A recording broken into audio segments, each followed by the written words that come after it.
Deu falar Paulo. com o Paulo Cabral, que não respondeu ainda. Só um pouquinho, Monelli. Sim. Só para lembrar, né, hoje é o Dia Internacional do Combate ao Abuso e Exploração Sexual da Criança e Adolescente. Então, nós temos alguns eventos, né, que falam sobre a violência, né, inclusive o nosso. Bom, então, o nosso evento, então, a gente colocou o nome de Violência Doméstica, entre o amor e a dor. Eu, antes de iniciar, eu quero dar boa noite aos nossos convidados e agradecer, né, doutora Paula, doutor Paulo Cabral e doutor Paulo Baixa. E a vocês, né, que prestigiam o nosso evento, boa noite. Tá? A gente está aqui hoje, nós estamos aqui hoje para falar de um tema. Vocês estão me escutando direitinho? Para falar de um tema que nos preocupa e, por que não dizer, nos deixa horrorizados, que é a violência com requintes de crueldade, e, particularmente, a violência doméstica. Sabemos que o tema da violência preocupa a humanidade desde os primeiros processos de socialização. Em 1932, Freud foi um dos escolhidos por Einstein para responder à pergunta: por que a guerra? Einstein questionava se havia alguma forma de livrar a humanidade da ameaça da guerra. E mais, como seria possível a ausência da guerra, a paz mundial, à luz da psicanálise? Freud responde à questão levando em consideração a subjetividade humana. Abre aspas. A violência humana é inerente à condição biológica do homem, que é mobilizado por dois instintos ou pulsões: a pulsão construtiva, erótica, ou eros, e a pulsão destrutiva, de morte, ou tânatos, fecha aspas. Freud, 1932. Hoje, somos testemunhas de todo tipo de guerra, de violência, e a violência intramuros, a doméstica, talvez seja a mais cruel de todas. A partir dessa constatação, o que poderemos fazer? Como Einstein, continuamos a nos perguntar. Bom, então, vamos iniciar, então, ouvindo a doutora Paula. Só um minutinho, gente. Ouvindo a doutora Paula.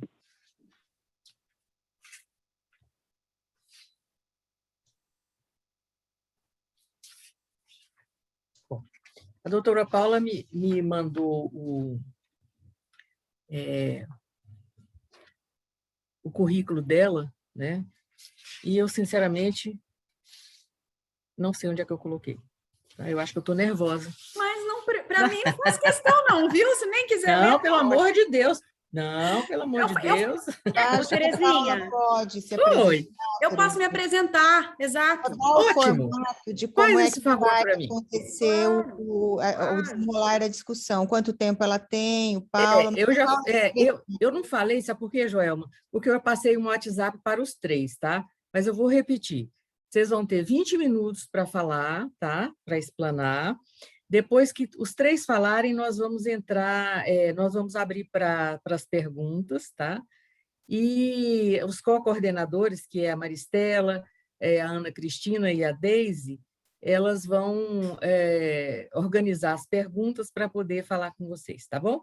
Mas, Paula, muito obrigada, você me salvou, tá? Porque eu estou nervosa, né? Você disse que está nervosa, mas eu também estou. Então, você podia se apresentar. Que ótimo. Tá bom, obrigada. Primeiramente, boa noite a todos. É uma grande alegria estar aqui com vocês nessa noite fria. Dizer para vocês, assim, da honra que a gente tem de poder sentar com outros profissionais, né, de outras áreas, porque o meio do direito, muitas vezes, ele é quadrado, ele é exato, ele é um pouco até sufocante.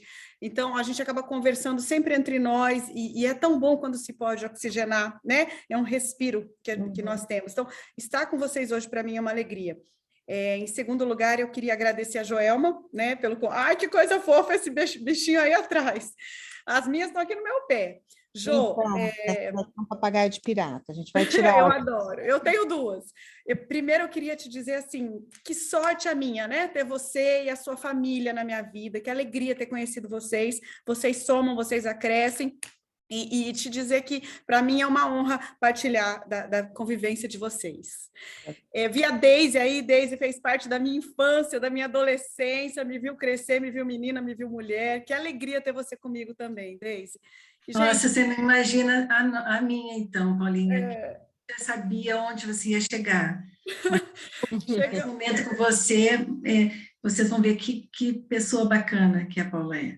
Chegamos juntos, meu amor, chegamos Tá juntos. bom.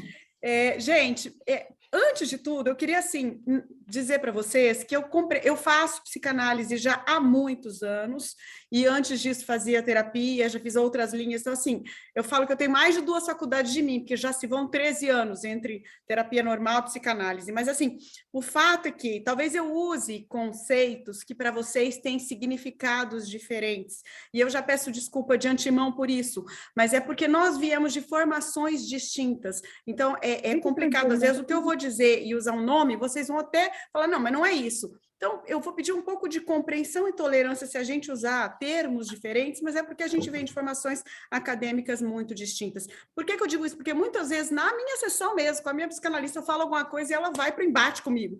E demora um tempo para a gente, sabe, se ajustar e ver que no final a gente nem está falando coisa tão diferente. Mas a minha forma de expressar, muitas vezes, é mais precária, é mais pobre, porque eu não estudo como vocês a saúde mental, o bem-estar e todas essas questões que creio eu que vocês na profissão almejam, né? De ver o paciente melhorar. Pelo menos todas as vezes que eu fui para a terapia, eu fui com essa demanda de querer melhorar algumas questões.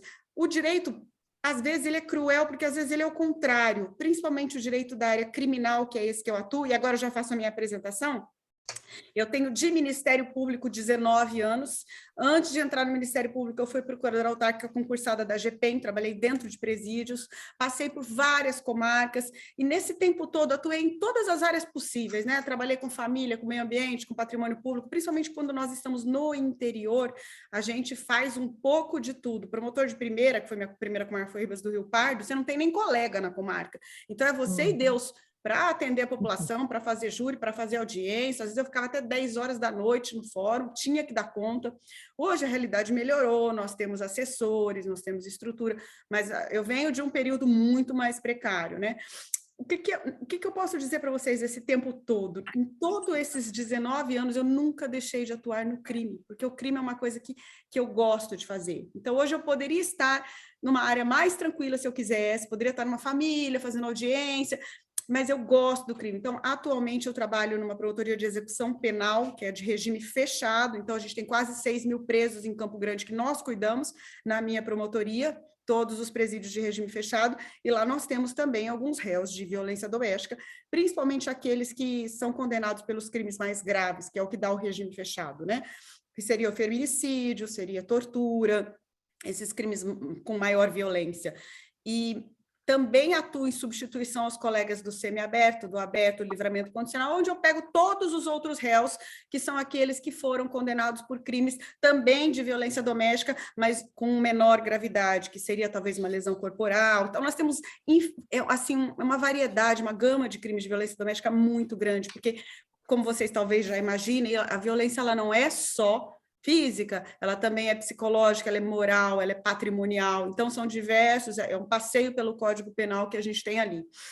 Nesse período todo, substituir colegas na violência doméstica, então a gente acaba sempre fazendo audiência, vendo essa realidade do dia a dia, durante a instrução dos processos, antes da condenação desses réus, e eu estava na Casa da Mulher Brasileira quando ela foi inaugurada, a primeira do país, para o nosso orgulho, aqui em Campo Grande, e foi assim um grande marco. Depois as outras pessoas que trabalharam em outras casas da mulher já inauguradas ao longo desses anos, porque isso foi no período da Dilma, né? Ela veio para a inauguração, a Maria da Penha veio para a inauguração, Carmen Lúcia, foi uma honra. Recebi esse pessoal no meu gabinete com muita alegria, que a gente sabia que seria um marco histórico para o país, como foi, e hoje a gente vê as casas, onde tem Casa da Mulher Brasileira, a coisa desenvolver muito melhor, porque é uma estrutura, para quem não conhece, é uma estrutura incrível, a mulher ela chega lá, ela tem tudo no mesmo local. Ali funciona uma delegacia de polícia, Funciona um abrigo bastante provisório, porque é claro que o homem sabe que ela está ali, então ela passa 1, 2 noites e a gente já consegue levá-la para outro lugar, é muito provisório.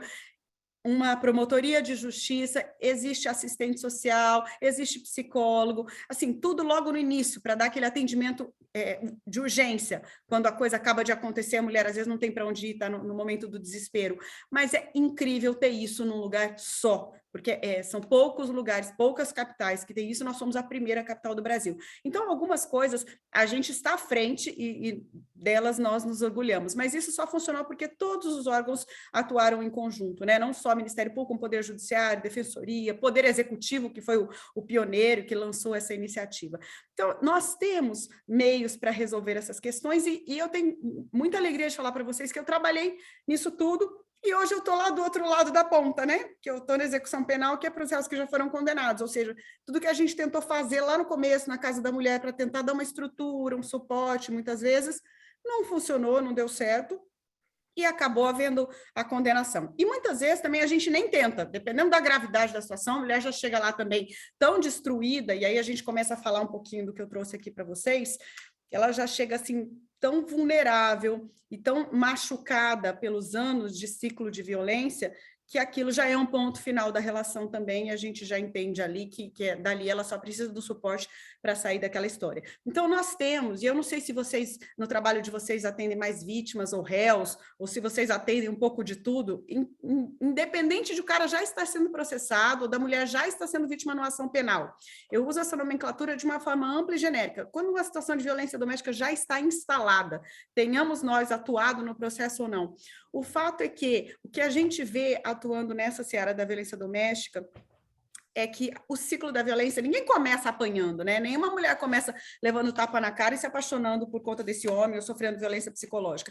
O que nós vemos lá nos relatos dessas vítimas, nas audiências, ou logo que elas chegam também já no boletim de ocorrência, que é um resuminho do processo, é que a relação começou bem. São pessoas que começaram assim com muita saúde, com muita vontade de dar certo, acreditando no amor, e depois a coisa vai caminhando. E o ciclo da violência que a gente sempre fala, principalmente nas palestras, que nós damos palestras para as vítimas, mas sobretudo e principalmente para os réus, porque você tem que mexer na cabeça desses homens, conscientizá-los e tentar aos poucos transformá-los. Senão a gente resolve o problema de uma vítima, mas daqui a pouco outra vítima daquele mesmo ser humano vai bater na nossa porta. Então nós temos um trabalho incrível que vem sendo feito, sempre continuou sendo feito lá, com esses homens, para que eles adquiram consciência da necessidade de mudar o comportamento. O fato é que nesse ciclo da violência, o que nós enxergamos? Que a violência ela começa depois de um tempo de relacionamento, em sua maioria ela começa de forma psicológica, com agressões verbais, com a diminuição da mulher, da autoestima da mulher, com o homem fazendo a mulher se sentir inferior, ainda que ela ganhe tanto quanto ou menos, ou mais do que ele, então não é necessariamente ganhando menos. Isso é super importante ressaltar, porque se parece, gente, que na violência doméstica você só tem, às vezes, vítima pobre, que não tem condição de sair de casa, que precisa do homem para sustentar os seus filhos, e não é a realidade que nós vemos. Nós costumamos dizer que o crime de violência doméstica ele é tragicamente democrático. Isso significa que atinge todas as esferas sociais, idades, cor da pele. A gente tem vítima desde pequena, menina nova, menina pequena, já sendo abusada sexualmente dentro de casa, porque os crimes contra os crimes sexuais, né, contra a intimidade da mulher, eles acontecem muitas vezes quando ela ainda é criança e acontecem dentro de casa. Então, tudo isso passa por nós e nós vamos vendo que às vezes essa menina até rompe o ciclo da violência lá na casa dela, ela consegue ir morar com outro parente, pedir ajuda. E quando você vê essa menina já está envolvida com um homem que se diz apaixonado, que gosta dela, que vai cuidar dela, e em pouco tempo ela está dentro de uma outra relação de violência, né, que começa, muitas vezes, a nossa experiência começa com a violência psicológica, com a violência moral, para depois partir para as agressões físicas. Logo depois da agressão física, o que a gente vê que é muito normal, é que eles recuam, eles voltam para a lua de mel, que a gente chama, que é mais uma fase, né?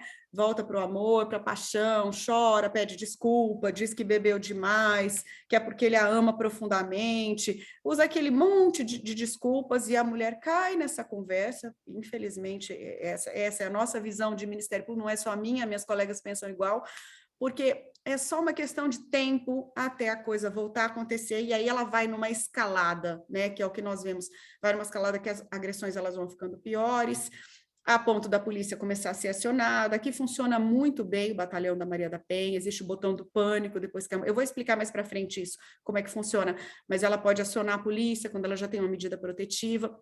O fato é que a situação ela vai se agravando até o ponto de chegamos numa situação de tortura, nós temos homens torturados, denunciados e condenados por tortura contra suas mulheres, chegar numa situação de feminicídio, os números do Brasil são alarmantes, a gente oscila nos últimos anos entre o 5º e o 7º país do mundo que mais mata mulheres, sem contar o número de agressões e tudo. Então, assim, a Lei Maria da Penha, ela veio em 2006 porque o Brasil foi condenado na ONU, porque ele deixava as mulheres ao léu, os processos não corriam, como o processo da própria Maria da Penha, dessa mulher foi corajosa, que nunca desistiu, que ela queria ver esse homem punido, porque quem a deixou na cadeira de rodas foi o companheiro dela na época, que era um homem com instrução, e fez o que fez com ela enquanto ela estava deitada na cama, dormindo.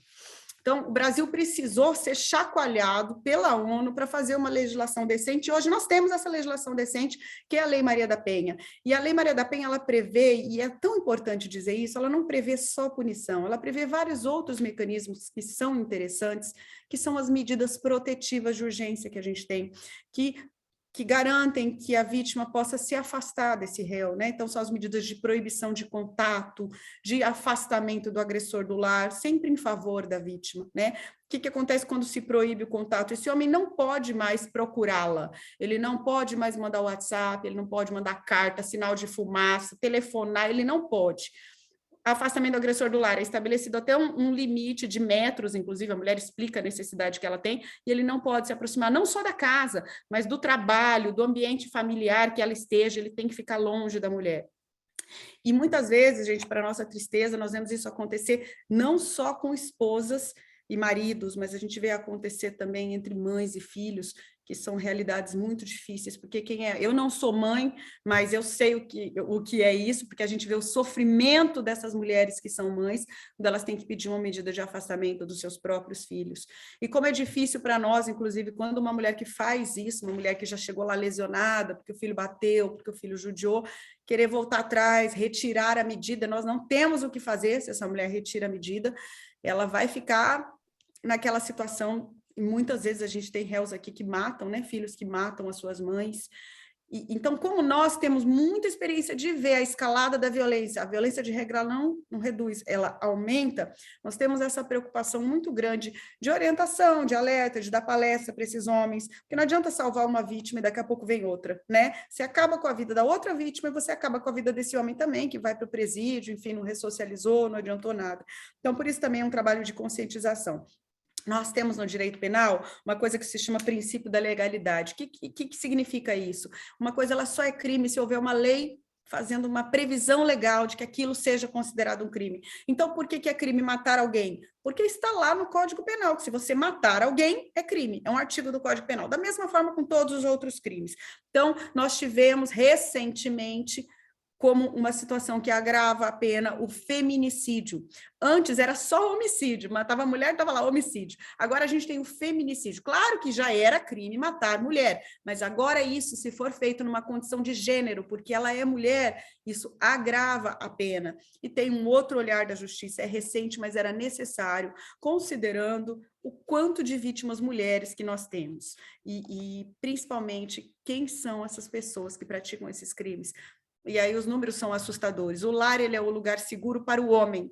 Os crimes contra o homem, de regra, não acontecem dentro de casa. Eles acontecem no boteco, eles acontecem lá no futebol. Os crimes contra a mulher acontecem dentro do lar, em sua esmagadora maioria. E são perpetrados pelos homens da convivência familiar, são perpetrados pelo esposo, pelo namorado, pelo convivente, pelo filho, pelo neto, pelo sobrinho. Então, as mulheres sofrem no lugar onde elas deveriam estar amparadas e protegidas. E por que eu falo do princípio da legalidade? Porque aí, às vezes, a gente pode falar uma questão assim, moral ou antiética. Ah, mas é crime o homem ter uma relação sexual com a irmã dele? Não é, porque o Código Penal não define como crime. Você pode dizer que é antiético, que é imoral, falar do incesto e tudo, mas assim, eu peguei um exemplo bem drástico, porque qualquer coisa que eu estava pensando dizer aqui para vocês seria crime. Mas isso, por exemplo, que nos choca, né? O homem ser casado, ter relações sexuais lá com a irmã dele, não é crime. Então, é crime o que o legislador considerou crime. E nós temos um rol muito grande de crimes que são considerados violência doméstica. Então, eu posso, assim, passando falar para vocês, por exemplo, da via de fato, que é uma coisa que muita gente não sabe. O que é via de fato? É quando você perpetra uma agressão contra outra pessoa sem deixar vestígios. A gente tem muitas vias de fato nas situações de violência doméstica. O homem dá empurrão, ele puxa o cabelo, ele pratica esse tipo de coisa assim com muita frequência dentro de casa, dá tapas, mas a mulher fica sem lesões. Então, às vezes, ela passa meses ou até anos aguentando aquele tipo de coisa, porque na cabeça dela não deixou vestígio, então ela não sofreu um crime, não sofreu, vias de fato, é considerado crime no Código Penal, não só contra a mulher, mas contra qualquer pessoa vítima. Aí a lesão corporal, que deixa vestígio, que tem as escalas lesão leve, média, grave, gravíssima, tudo vai depender do exame de corpo de delito, né? A tortura, que já é bem mais grave, o cárcere privado, que é manter essa mulher presa com a privação da liberdade bem restrita, a ameaça, e a ameaça, gente, é interessante dizer isso, ela não é só contra a vida, a ameaça ela pode ser de vários outros fatores, sabe? Por exemplo, se você me deixar, eu vou pegar os nossos filhos e vou sumir com eles. Esse tipo de ameaça acontece muito, e isso intimida e deixa uma mulher com muito medo, porque o que é mais importante na vida de uma mãe do que seus filhos, né? Então, as ameaças, elas são de vários montes. O que a gente mais vê é aquele tipo de ameaça, se você não for minha, você não vai ser de mais ninguém. E isso intimida, é óbvio que ela teme pela vida dela. Os crimes de ordem sexual, que eu já falei em passando também, que são estupro, antes era atentado violento ao pudor também, quando não havia conjunção carnal, agora é tudo considerado estupro. Os crimes patrimoniais, que ele pode também pegar o patrimônio dela e acabar com esse patrimônio. Enfim, quando esses delitos acontecem, qual que é a nossa orientação? Sempre, sempre procurar a delegacia de polícia, aqui em Campo Grande, especificamente a Casa da Mulher Brasileira, onde vai ter toda uma estrutura para que o delegado instaure ali uma investigação, ouça essa mulher, se ela tiver testemunhas, porque muitas vezes, como o crime acontece dentro de casa, não há testemunhas, ou às vezes tem que ouvir... Alternativa de prestação.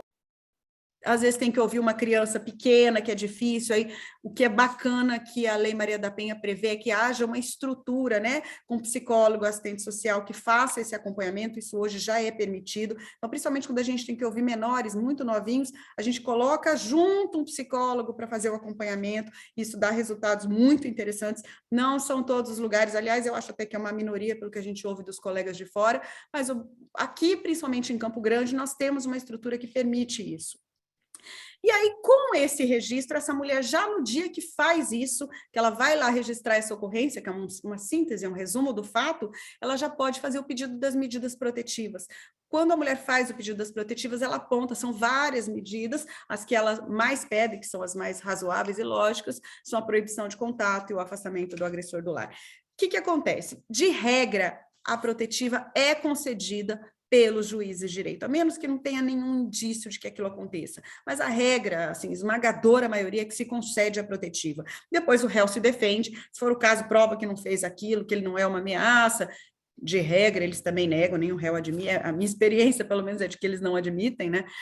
O fato é que essa mulher tem a protetiva na mão e aí a vida dela, de regra, muda também de qualidade, porque ela pode ter o botão do pânico, se ele voltar, ela aciona, a polícia vai lá, ela pode informar o juízo do descumprimento da medida protetiva, que é super interessante, porque quando esse homem descumpre a protetiva, ele pode ser preso. Apesar dos crimes de violência doméstica terem pena, assim, em sua maioria, pequena, que seriam lesão corporal, vias de fato, calúnia, injúria, difamação, essas coisas todas, não tem pena alta, então não vai dar cadeia logo desde o começo, não vai dar uma preventiva.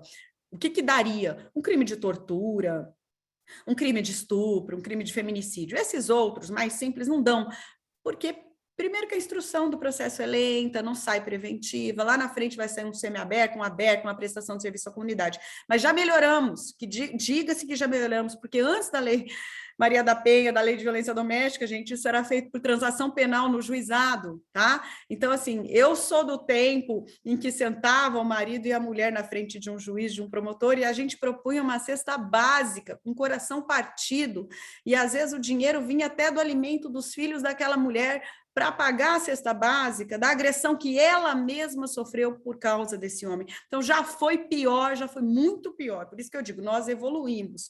Mas, ainda assim, as penas não são altas, é porque, de regra, a ideia da violência doméstica, quando não há muita crueldade, quando não há muito sofrimento, não é encarcerar este homem. A ideia é tentar resgatar este homem e essa mulher. Não estou dizendo que é para eles ficarem juntos, isso é outra coisa. Mas resgatar para que ela tenha uma vida com dignidade e para que ele também aprenda com uma punição, ainda que menor, um semiaberto, um aberto, alguma coisa nesse sentido, e não vá repetir os seus erros. Não é trancafiar esse homem, porque muitas vezes ele ainda tem que sustentar esses filhos, tem que ter a força de trabalho dele. Nós temos situações de muitas mulheres que não trabalham, e aí ficam se submetendo a isso exatamente porque precisam do homem solto. Eu já tive N casos, quando eu trabalhei na Casa da Mulher Brasileira, depois de 1, 2 meses, eles voltam desesperados. Doutora, e agora? Está faltando leite em casa, está faltando, as crianças não têm o que comer, era ele que sustentava a casa, ou então o meu salário não é o suficiente para pagar aluguel, para pagar comida. Então, por isso que eu digo, a gente tem que analisar sempre, é um conjunto de fatores, é muito amplo e é muito maior. Então, se há dependência financeira e se há filhos, muda muito tudo isso, porque a mulher já não olha mais só para ela, ela olha principalmente para o lar, para os filhos e as consequências que advirão de uma prisão. Ainda assim, é muito importante que haja a medida prevista na Lei Maria da Penha de prisão para descumprimento da medida protetiva. Por quê? Porque tem homens que descumprem a protetiva nessa escalada, como eu falei para vocês, incomodam, vão atrás, incomodam até um dia matar essa mulher, deixá-la aleijada, como foi feito com a própria Maria da Penha. Então tem que ter, porque se o homem não estiver respeitando a decisão judicial de afastamento, de proibição de contato, a mulher aciona o Poder Judiciário e aí sim ele é preso, tá? Qual que é o nosso grande problema hoje? A subnotificação, isso é um problema que vem de longa data. O que seria essa subnotificação? As mulheres não denunciam. Elas vão passando pela violência por, às vezes, até por anos, aguentando a violência psicológica, moral. Muitas vezes elas só começam a pensar em denunciar quando a violência se torna física. Eu já tive uma mulher que começou a preencher o formulário, que a gente pergunta várias coisas, e ela dizia que ela não era vítima de violência, ele só era agressivo com as crianças. Até que no meio do formulário ela parou, e aquela mulher encheu o olho de lágrimas e falou, doutora, eu também sou vítima de violência. Ela não se enxergava vítima de violência, elas não se reconhecem como vítimas, porque muitas vezes para ela é só se o cara bater de deixar lesão, de deixar marca, de tirar sangue. Antes disso não é violência. Então, a subnotificação é isso.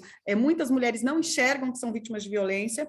E tem outra situação também, muitas mulheres não denunciam por N fatores, medo, receio, e até que ela rompa um silêncio, é um processo gradual e lento. E o momento em que ela rompe o silêncio, não sei se isso é feito com vocês num consultório, o que a gente vê muitas vezes é que rompe o silêncio, às vezes, com um amigo, rompe o silêncio com familiar, acontece muito também, que é a pessoa que leva ela lá para fazer o registro. É muito difícil essa mulher chegar sozinha, muitas vezes ela chega com alguém que estendeu a mão, e aí é a hora que ela tem que ser ouvida, que a gente tem que dar muita atenção para ela, porque é a hora que ela vai trazer todo aquele passado que ela tinha medo de falar, medo de ser julgada, medo de não ser acreditada. E é a hora que ela precisa confiar nas instituições, e as instituições às vezes erram. Então é por isso que nós estamos cada vez mais capacitando os policiais da violência doméstica da Maria da Penha, eles têm sempre cursos de capacitação para saber abordar essa mulher e esse homem, porque não é uma situação fácil. De regra, a gente brinca que promotor, ele gosta da vítima com sangue nos olhos, sabe, gente? Que tipo de vítima que é essa? É aquela vítima que ela já chega lá querendo ver o réu ser condenado. Por exemplo, a vítima de um roubo. E é exatamente o oposto da vítima de violência doméstica, porque a vítima de violência doméstica, ela chega com lágrimas nos olhos, ela, de regra, não quer ver esse homem preso nem condenado.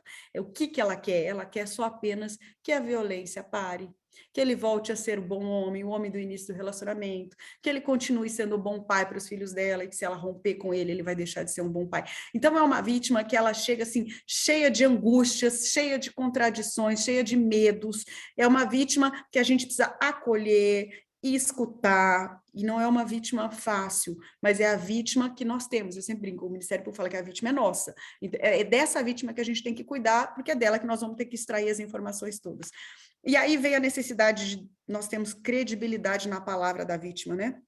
e para que evitar que ela seja revitimizada, que ela tenha que ser ouvida 2, 3, 4 vezes acerca daquele fato, que não é nada saudável, porque ela não quer lembrar, muitas vezes. Ela quer que aquele sofrimento se apague da mente dela, ela não gostaria de estar contando aquela história, porque aquela história para ela é uma história de fracasso familiar, de fracasso como mãe, de que deu errado. E muitas mulheres, inclusive, chegam lá se culpando, sabe? Se eu não tivesse feito isso, se eu não tivesse feito aquilo. Então, assim, o que eu posso dizer para vocês com essa situação toda? Tem um textinho muito curto, eu prometo que eu vou ler para vocês, mas que a gente sempre lê para pessoas novas que entram para trabalhar conosco nessa área e tudo, e que é muito interessante para quem trabalha com violência doméstica, quando a gente recebe essas vítimas. E ele diz o seguinte: escutar é complicado e sutil. Não é bastante ter ouvidos para ouvir o que é dito. É preciso também que haja silêncio dentro da alma. A gente não aguenta ouvir o que o outro diz sem logo dar um palpite, sem misturar o que ele diz com aquilo que a gente tem a dizer. Como se aquilo que ele diz não fosse digno de descansada consideração e precisasse ser complementado por aquilo que a gente tem a dizer, e que é muito melhor. Nossa incapacidade de ouvir é a manifestação mais constante e sutil da nossa arrogância e vaidade. Por que eu li esse textinho? Eu sempre gosto de ler esse texto, a gente dava até nas formações lá na Casa da Maria da Penha, porque a gente chega com a mulher lá e a gente acha que a gente sabe tudo, entendeu? Que a gente já viu muitos casos, que toda a situação que aparecia ali é parecida, e não é. Cada mulher, ela traz um mundo dentro dela, ela traz uma história de muito sofrimento, de muita angústia, ela rompeu muitas barreiras para romper o silêncio. Então, se ela está ali, primeiro de tudo, ela precisa ser ouvida, ela precisa de acolhimento, e ela precisa de atendimento individualizado para os casos dela. Nisso tudo, eu falei de coisas mais simples, mas agora para o final eu quero falar das coisas mais pesadas, né?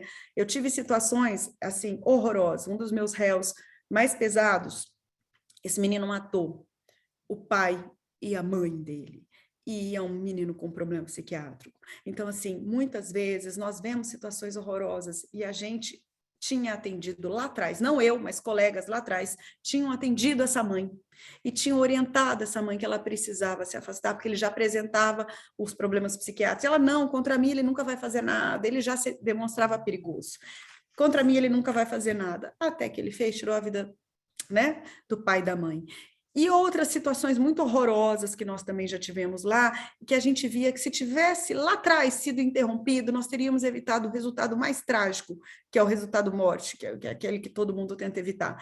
Mas, por vezes, porque a gente fica tentando dar uma segunda ou uma terceira chance, principalmente os que vêm de igreja, gente, são os que nos dão mais trabalho, os que vêm de vários tipos de igreja, não estou falando de uma só, tá? Mas vem com aquela coisa de família virtuosa, tem que perdoar, né? Tem que passar tudo junto, fazer a família prosperar. A mulher tem muito isso de achar que se a família permaneceu de pé porque ela deu conta. E tem uma série de equívocos nesse raciocínio, porque ela não é responsável pelo comportamento de um homem.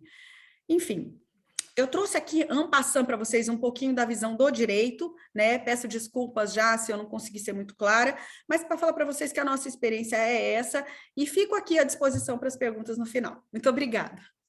Ok. Muito obrigada a você.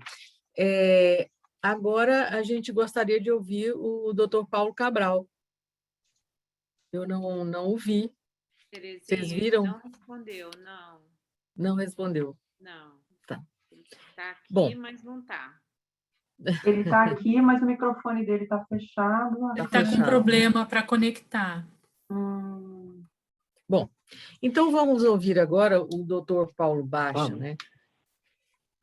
Oi? Oi? Peraí, Paulo. Teve ele algum entrou, o doutor Paulo, o Paulo Cabral. Cabral, entrou? Olá. Entrou. Doutor Paulo Cabral, como vai? Sim. Então, tá me ouvindo? Agora Sim. estamos ouvindo, Estamos. tá? Então, deixa eu apresentar o doutor Paulo Cabral, senão eu vou morrer de vergonha de novo, né? O doutor Paulo Cabral é professor, né? É sociólogo e escritor, tá? Doutor Paulo, o senhor tem 20 minutos para fazer a sua exposição, tá? Tá. Com a palavra. Bem, a Paula, que me antecedeu, disse que ela faz psicanálise. Eu já não faço, mas aos 20 anos tive a oportunidade de fazer terapia com Miguel Pérez Navarro. E, em 1970, participei como ouvinte do Congresso Latino-Americano de Psicodrama, que aconteceu em São Paulo. Então, estou dizendo isso para falar do respeito que eu tenho pela importância da profissão de vocês. Paula mencionou agora no final a questão das subjetividades. E, evidentemente, que no caso da violência doméstica, ela se realiza entre pessoas e, consequentemente, a subjetividade é um elemento crucial desse evento. Entretanto, em que pese a papel, o peso da subjetividade, existe uma normatividade que, de algum modo, explica essas situações. E aí, obviamente, pela minha deformação profissional, eu devo mencionar esses fatos. E sem ir longe demais, a gente pode situar no momento em que a agricultura acontece, no Neolítico, há cerca de 9.000 anos, a chave para a compreensão do que vai acontecer posteriormente. Por quê? Antes da agricultura, os grupos eram necessariamente nômades e pequenos, porque precisavam transitar pelos territórios, caçando, pescando, coletando, e, a depender da época do ano em que estivessem, estariam aqui, ali, acolá, e não se fixavam. No momento em que se descobre a agricultura, você tem duas consequências importantes. Primeiro, a capacidade de prever e, com isso, prover. Você pode plantar, você tem um tempo de plantio, você tem um tempo de colheita, você pode armazenar o alimento e, consequentemente, pode alimentar mais gente. E, com isso, os grupos se tornam maiores. E você tem a conversão daquele espaço que era só um espaço de trânsito em propriedade. E quando você tem essa circunstância, todas as relações até então estabelecidas e relações nas quais as mulheres tinham um papel central, elas vão se modificando e vai se criando o fundamento para o patriarcalismo. Por quê? A propriedade, como um elemento central desse sistema, ela vai prever a sucessão. E a sucessão, geralmente, é para o primeiro filho varão. Ou seja, o sujeito podia ter uma prole de 10 filhas mulheres, aí nascia o 11º filho homem, e era esse 11º filho, o primeiro varão, que tinha direito à sucessão. E, obviamente, que, sendo o sucessor, ele tem o empoderamento, que, de alguma maneira, se espraia para os outros homens da família, ainda que eles não tenham a posse do patrimônio, o dono desse patrimônio é responsável por todos. E, por isso, também, daí deriva o seu poder político. Aqui no Brasil, quando a gente pega o início da nossa colonização, no ciclo do açúcar, o senhor do engenho é um exemplo típico, né, de como o patriarcalismo se realiza. E então, a gente tem, a partir da propriedade da terra, o sedentarismo, que vai permitir aos grupos serem maiores. A partir daí, você tem o surgimento das cidades e, subsequentemente, dos impérios. E aí se dá uma coisa importante nesse momento, e que, de alguma maneira, persiste até a atualidade, que é a dicotomia entre o espaço público e o espaço privado, e o espaço público destinado ao homem e o espaço privado restrito às mulheres. Daí você tem, a partir dessa dicotomia, uma dependência econômica. E, não raro, também uma dependência psicológica. Não se deve perder de vista que, nessa ordem em que a mulher só era destinada ao espaço doméstico, nessa ordem em que ela era proibida de estudar, proibida de trabalhar fora, você tem uma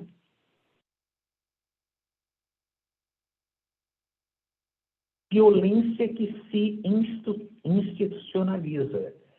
E, o que é pior, uma violência que se internaliza quando a mulher aceita a ideologia do dominador, assimila essa ideologia e se comporta conforme a expectativa que se tem dela no meio social. E qual é a probabilidade que essa mulher tem? Qual é o papel mais significativo que ela pode ocupar?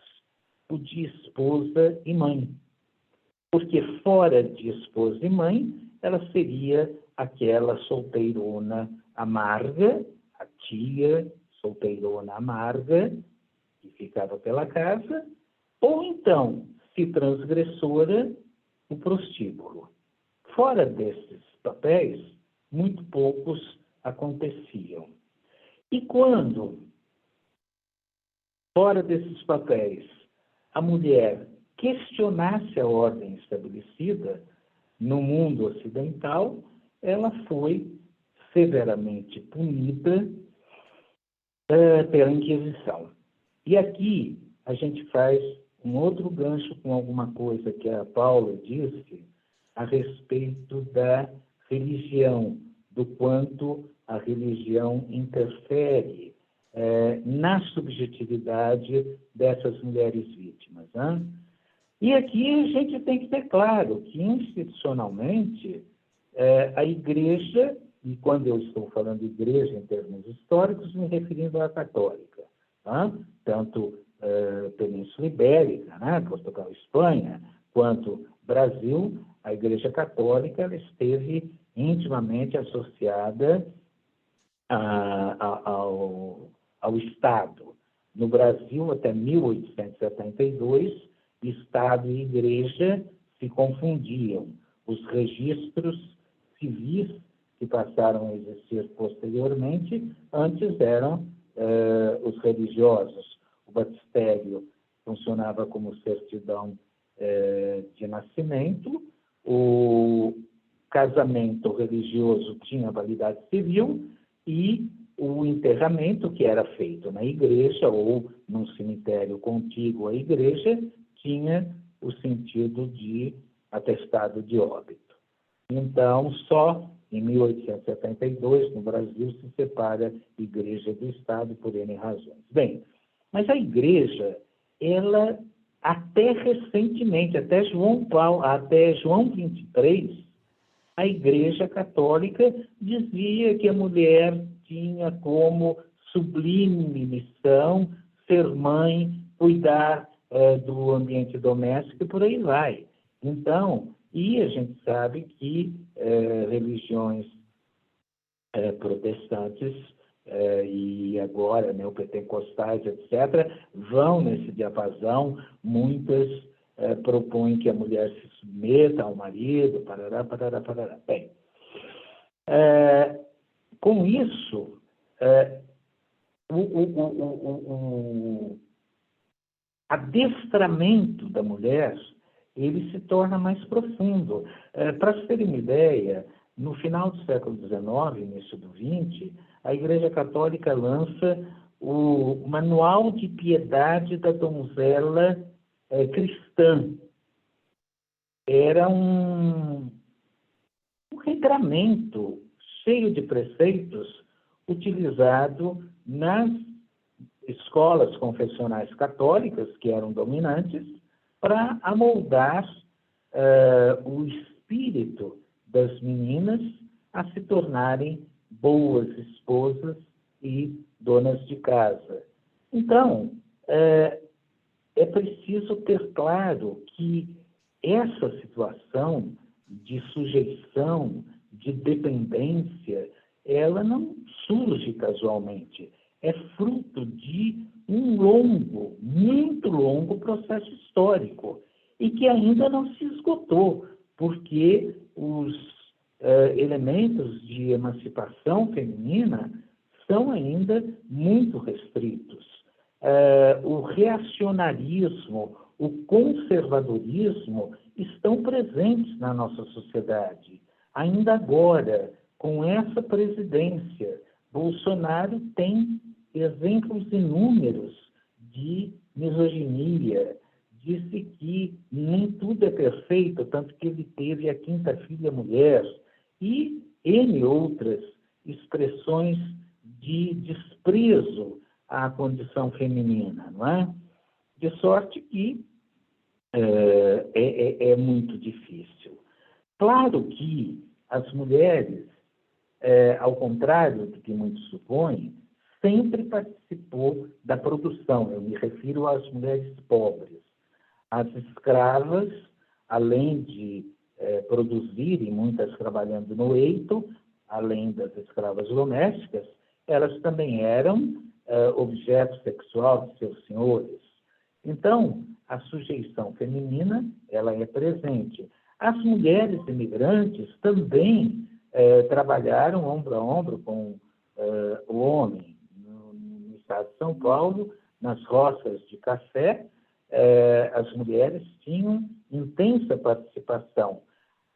A despeito disso, elas não viam a cor do dinheiro, porque o contrato de trabalho era feito com o homem da família, o pai, ou o marido, ou o irmão, ou o tio, enfim, um homem da família. E não importa quantas mulheres participassem, porque o contrato era coletivo, por família, tantos braços de trabalho, tantos 1000 pés de café, e no final da safra, a renda anual. Então, as mulheres produziam, elas trabalhavam, mas não viam a cor do dinheiro. Com o processo de urbanização, de industrialização, isso tudo mudou. Todavia, ainda que tenha mudado, resta todo esse substrato que condiciona a situação da mulher presentemente. E aí, quando a Paula diz que a violência doméstica é um fenômeno democrático, porque acontece em todos, isso realmente é verdadeiro. A violência doméstica perpassa todas as classes sociais, perpassa, enfim, meio rural, meio urbano, enfim, é alguma coisa generalizada. Entretanto, segundo o doutorado da Jaceguara Dantas, que fez um trabalho sobre a atuação do Ministério Público com recorte de gênero e raça, você tem a seguinte situação: mulheres ricas menos expostas à violência, não que não o sejam. Mulheres negras mais vítimas de violência do que as mulheres brancas. Então, existe uma interseccionalidade de gênero, raça e classe determinando a produção da violência doméstica, né? E aí a grande contradição, porque o domus, né, o lar, a casa, o espaço sagrado da família é contraditoriamente, e um espaço de amor, portanto, é contraditoriamente o lugar onde a mulher está mais sujeita à violência. Quando você pega os dados de ocorrências, né, tanto da violência simbólica, ameaça, injúria, quanto da violência física, mais de 70% das ocorrências acontecem dentro de casa e são perpetradas por agressores familiares. Então, é uma realidade que, felizmente, vem se modificando. A mulher, a partir do advento da pílula anticoncepcional, ela consegue um espaço de autonomia muito maior do que o que tivera até então. Contudo, apesar desses avanços, apesar de cada vez mais ocupar espaços públicos, de se destacar, ainda persiste esse viés de violência que, de resto, reflete a violência geral. Nós vivemos numa sociedade capitalista, por definição competitiva, e, portanto, a violência ela permeia as relações desde a produção, a exploração capital-trabalho, até a violência doméstica. Acho que, para começar, já falei até demais.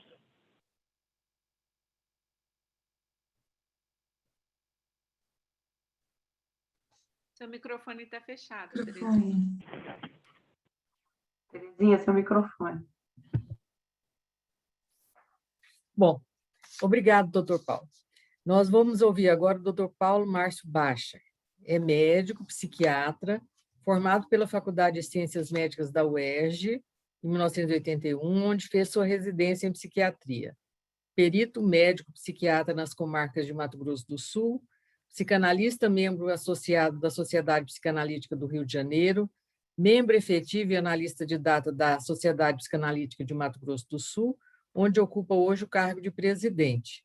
Membro efetivo da Federação Brasileira de Psicanálise, a FEBRAPSE, da Federação Psicanalítica da América Latina, FEPAL, e da Associação Internacional de Psicanálise, a IPA. Com a palavra o doutor Paulo. Lembrando que são 20 minutos. Boa noite. É um grande prazer estar aqui nesse debate com tantas pessoas. Fiquei surpreso com a quantidade de pessoas. É um assunto empolgante, mas de difícil abordagem, que é um assunto que todos nós, de alguma maneira, passamos por isso. A questão da violência doméstica e a questão do horror que todos vivemos no nosso cotidiano está intrinsecamente ligado, como o Paulo bem colocou e como a Paula colocou. Nós somos 3 Paulos aqui, não? Reprima seus horrores para o bem da civilização. Isso é um lema da psicanálise, né? Tema o seu próximo como a ti mesmo. A psicanálise cria uma ferramenta preciosa que chama-se método psicanalítico. O método psicanalítico pode ser usado nos consultórios, mas achamos também que esse método, essa ferramenta preciosa, pode ser desenvolvida e pode ser aplicado em outros territórios. A psicanálise é tanto uma teoria da mente humana quanto uma prática terapêutica. Foi fundada por Sigmund Freud entre 1885 a 1939, que foi a vida dele. Então, ele passou por todas as excepções que a cultura da Belle Époque ofereceu à Europa, até a Segunda Guerra Mundial, que ele pegou no início. Então, ele foi expulso da Alemanha e foi morar nos últimos anos da vida dele na Inglaterra. E ela continua a ser desenvolvida por psicanalistas do mundo inteiro. A psicanálise tem 4 grandes áreas de aplicação. Ela é uma teoria da mente, como que a mente funciona. Ela é um método de tratamento e um método de pesquisa para ver as formas e fenômenos culturais, sociais, como a literatura, a arte, o cinema, a política, o funcionamento grupal, mas também ela estuda o crime, o ódio, que é tudo aquilo que se coloca contra a civilização. Freud tem um texto importantíssimo, que é o mal-estar da civilização, onde ele coloca que todo indivíduo vê com muita desconfiança a cultura e a civilização. Nós passamos por um processo de repressão durante pelo menos 5 anos. Incrível, nós somos criados por mulheres. Os homens, os famosos agressores, foram ensinados e nutridos por mulheres. E isso que é uma coisa que sempre me colocou. Por que essas mulheres ensinaram seus homens, seus filhos, a estabelecer tanta hostilidade às mulheres? O Brasil tem uma característica, uma questão muito peculiar, que é a questão de você ter vivido aqui tanto com a família real, na pré-república, como os seus escravos, coisa que Portugal, por exemplo, nunca viveu, coisa que nenhuma colônia portuguesa viveu, que é a conjunção da família real e a escravidão. É uma coisa que nos acostumaram à violência. A violência doméstica, na época da escravidão, era uma coisa perfeitamente normal. Perfeitamente existia pessoas de primeira classe e pessoas escravas, que não eram donas nem do seu próprio corpo. E isso, bem pouco tempo, as mulheres começaram a votar no Brasil. A primeira vez foi em 1945. Elas não tinham, bem pouco tempo, existia o cabeça de casal. O homem era o cabeça de casal. A mulher deveria, a princípio, ser obediente ao homem. Essas questões todas, essas raízes todas culturais, implicam em que a gente tem que lidar com esse sentido da violência de uma maneira bastante mais complexa, porque o homem que mata a sua mulher, o homem que destrói a sua família, ele se vê fracassado na sua cultura. Isso é uma maneira de lidar com a forma dele ser fracassada, porque a psicanálise ela estuda o homem exatamente passando pelo homem primitivo, né? o homem, os indígenas, os primitivos, ao homem da lei. Como é que o sujeito se deixa de ser primitivo e passa a ser um cidadão? Essa é a preocupação psicanalítica. O que é que o homem sofre tanto com a civilização, já que ele constitui a própria civilização? E a questão do direito nunca foi estranha à psicanálise. O Freud sempre estudou os processos penais, sempre se interessou pela psicanálise. Tanto é que ele tem um texto, que é o texto do conhecimento jurídico, em que ele discute a questão da aplicação da psicanálise no conhecimento jurídico, que ele pede muita calma, né? Porque o sujeito, para ser condenado, ele precisa ter consciência do fato que ele está fazendo, e que nem todos têm a consciência desse fato. Ele vai estudar isso da psicanálise e a determinação dos fatos dos processos jurídicos, em que ele se dirige aos futuros juízes e advogados para dar o seu parecer sobre um novo método de investigação, capaz de obrigar o próprio acusado a demonstrar, por sinais objetivos, sua culpa ou sua inocência. Freud alerta esses auditores contra as limitações desse método, já que o sentimento de culpa reconhecido não pode, em caso algum, ser suficiente para incriminar um indivíduo, lembrando que o neurótico se comporta como sendo realmente culpado.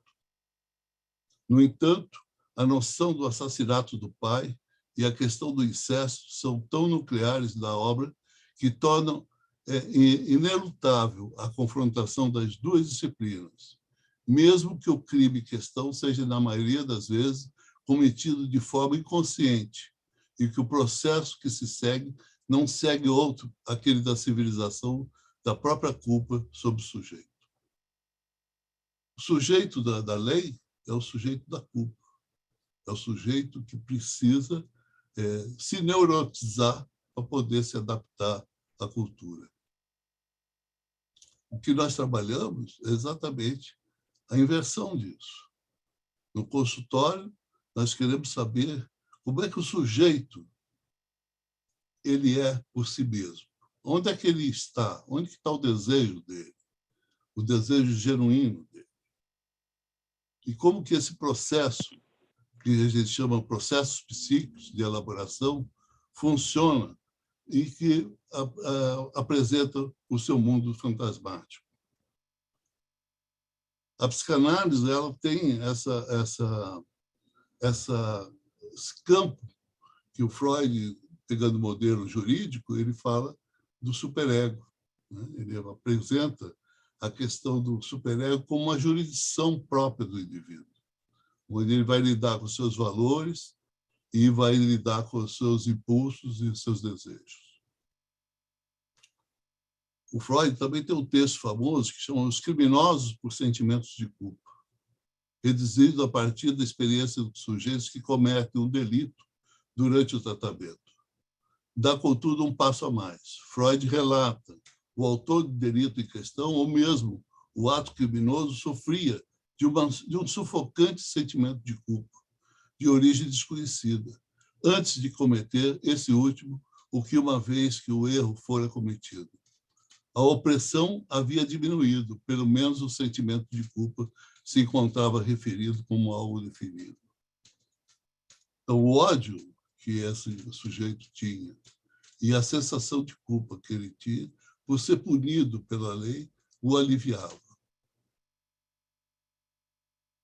Apesar de reconhecer que esse obscuro sentimento de culpa tinha como origem apenas as intenções criminais em relação ao progenitor do sexo oposto, Freud teve o cuidado de esclarecer que essa categoria de criminoso não apresenta toda a população penal. É por essa razão a colaboração entre a psicanálise e a criminologia, cuja fecundidade não é mais contestada hoje, não deveria nos fazer esquecer a prudente reserva de Freud, que pode adquirir a posteriori um significado salutar, diante de tantas elaborações precipitadas de uma psicanálise mal aplicada que puderam imprudentemente derivar mecanicamente os atos da fantasia. Então, é um estereótipo de mostrar que o homem sempre é o agressor e a mulher sempre a agredida. apesar da cultura comprovar isso. O homem ele tem carrega esses sentimentos de culpa, e a mulher também. Esse modelo familiar que nós temos, o modelo que a gente cria como um modelo do amor, como foi colocado, o modelo religioso, ele está sendo questionado. Ele está completamente se mostrando frágil na capacidade de se criar nossas crianças e na capacidade de se criar uma nova cultura. O Brasil está discutindo isso, eu acho. O meu modo de ver o Brasil hoje é que a gente tem um modo operante conservador e um modo operante, vamos dizer assim, mais libertador, em que se quer experimentar outras formas dessa individuação. A religião e a forma conservadora, reacionária brasileira, impede que a gente possa se emancipar e a cultura da violência possa terminar. Mas a psicanálise está envolvida nisso. Ela está envolvida nisso e tem que lidar com isso. Como é que essa mulher, como é que esse homem vai ser colocado num divã e vai ser discutido a sua capacidade de perceber os seus atos e capacidade de perceber e de se controlar perante os seus desafios do cotidiano. Por enquanto, só isso.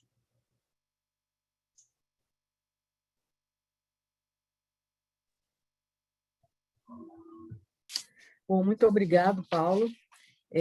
Agora, para me redimir com Paula, né, eu vou ler o currículo dela, que estava debaixo do meu computador, tá? Eu acho que nem precisa, eu falei, Terezinha, fica à vontade. Não, eu vou me redimir com você. Tá? A Paula ela é formada pela Universidade Católica Dom Bosco, em 1999. Foi procuradora autárquica na Agência de Administração Penitenciária de Mato Grosso do Sul nos anos 2002 e 2003. É promotora de Justiça do Estado de Mato Grosso do Sul desde 2003 e atuou nas promotorias de Justiça de Ponta Porã, Ribas do Rio Pardo, Rio Brilhante e Cidrolândia. Como ela disse, né, nas áreas de família, de saúde, da infância, criminal, Tribunal do Júri, Execução Penal e Patrimônio Público. Tá? Então, esse é o currículo da Paula. Tá? Me desculpa, Paula. Imagina. Bom, gente, agora nós vamos com as nossas co-coordenadoras, a Maristela Bittencourt, a Ana Cristina Cole e a Deise Comparim. Nós vamos abrir o chat e vamos ver as perguntas. Tá? Elas vão... vocês fazem a pergunta pelo chat e aí elas fazem a pergunta para os palestrantes, ok? Terezinha, Oi. O chat está aberto, quem quiser mandar pelo chat as perguntas ou um comentário também, e também quem quiser fazer um comentário, ergue tem a mãozinha ali, e aí a gente anota aqui, na ordem, tá? Eu vou fazer um aquecimento pequeno para a nossa conversa, enquanto vêm as perguntas, e eu vou colocar uma questão aqui para a gente pensar juntos, né? Em cima do que vocês falaram, dos Paulos e da Paula, fiquei pensando o seguinte, que a visão jurídica nos oferece um caminho de acolher a vítima e resgatar tanto a vítima como o agressor. A filosofia nos ajuda a ampliar a compreensão desse panorama de violência quando aborda o sentimento de posse e a relação de dependência. Esse diálogo das duas ciências com a psicanálise é extremamente enriquecedor para todos nós aqui. Eu acho que vamos sair todos daqui abastecidos e refletindo aqui, né? A questão é que a gente precisaria também, acho que cada vez mais se conscientizar desse fenômeno da violência e ver o que a gente pode, dentro da nossa realidade, contribuir para que esse quadro de violência diminua, pelo menos, né?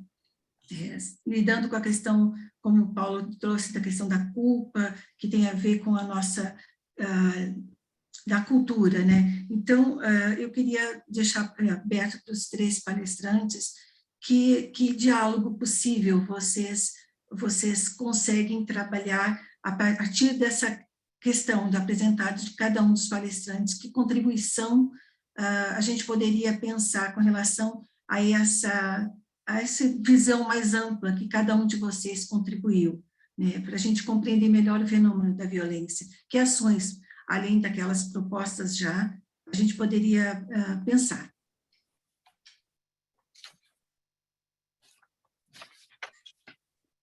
Vamos lá, Deise.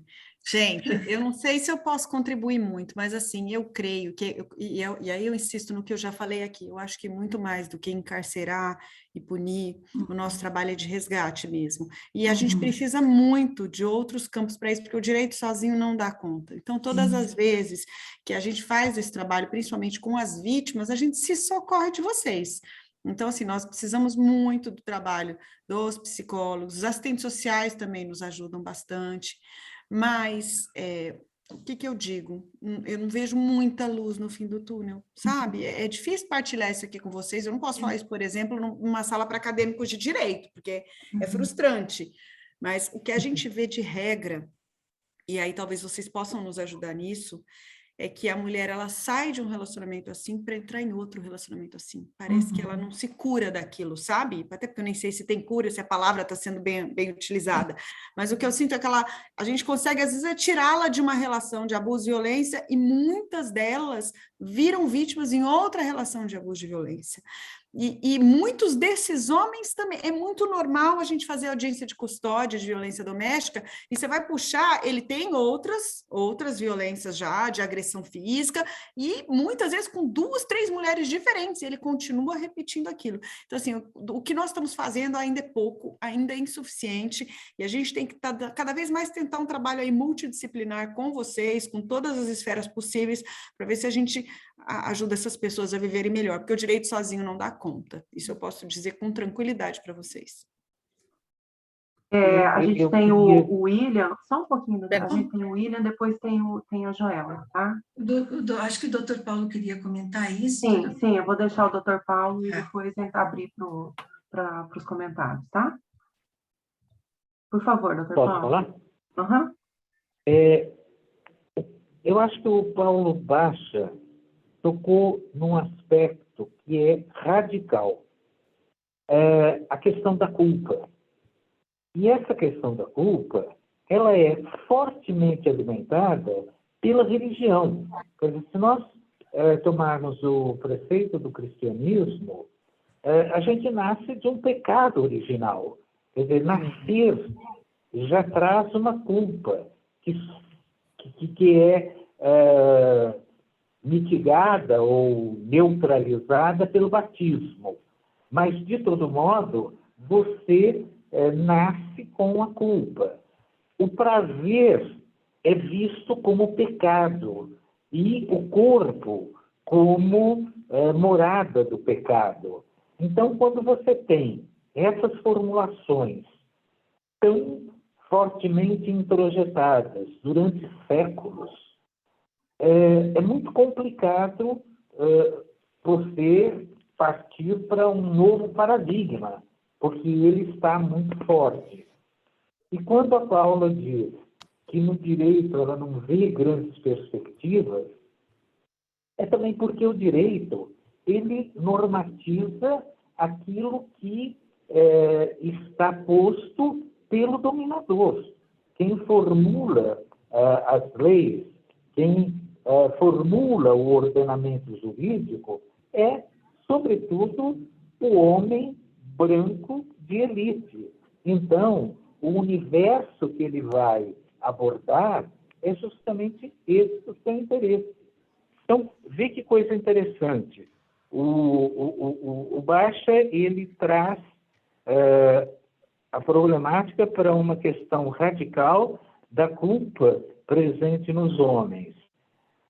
Paula coloca o limite do direito, porque o direito ele tem toda essa contingência de estar associado ao conservadorismo. E aí a gente fica nesse impasse. E a construção, me parece, deverá ser a superação dessas questões, seja no âmbito radical da culpa, seja no âmbito de se dilatar a compreensão do direito. Eu só queria acrescentar que quando a doutora Paula falou dessa repetição, você inclusive usou esse termo, eu pensei psicanaliticamente na questão da compulsão à repetição, né, que é uma força inconsciente e maior, né, do que essa compreensão. Então, quando você diz que percebe, né, o mesmo agressor com mulheres diferentes, ou a mulher com histórico de agressões, né, essa força, eu pensei nisso. Paulo, você vai querer acrescentar alguma coisa, Paulo Baixa? Sim, vou. Por favor. Olha, a medicina ela lida com a questão da morte como o seu limite, mas nem por isso a gente se conforma com a morte. A doença mental, o sofrimento mental é crônico, é quase como uma doença inevitavelmente vai levar para a morte, né? Mas a gente sabe que lutar contra a morte é um destino cruel. Mas se a gente souber lidar com a vida e criarmos possibilidade de se viver com mais prazer e com menos dor, vai ser um ganho. Eu acho que a gente vem fazendo isso nos últimos 30 anos no Brasil. Desde a Constituição de 88, eu acho que a cidadania brasileira ganhou um ar melhor. Eu acho que isso é fundamental. E nós estamos nessa discussão, o Brasil entra nessa discussão com muito afinco. Eu acho muito interessante o que a gente está vivendo, né? Essa polarização, que é a questão de, olha, existe um modelo brasileiro de se criar um prazer e menos dor, ou existe um modelo brasileiro de se criar com mais dor e menos prazer, né?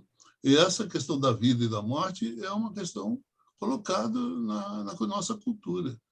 E por isso eu acho muito interessante a psicanálise participar do mundo social. Até pouco tempo, a psicanálise se absteve disso. A psicanálise tinha uma desconfiança do social muito grande. Nós trabalhamos com o singular, com o indivíduo no divã. Mas a psicanálise também ela se aplica ao social. Ela também pensa o social.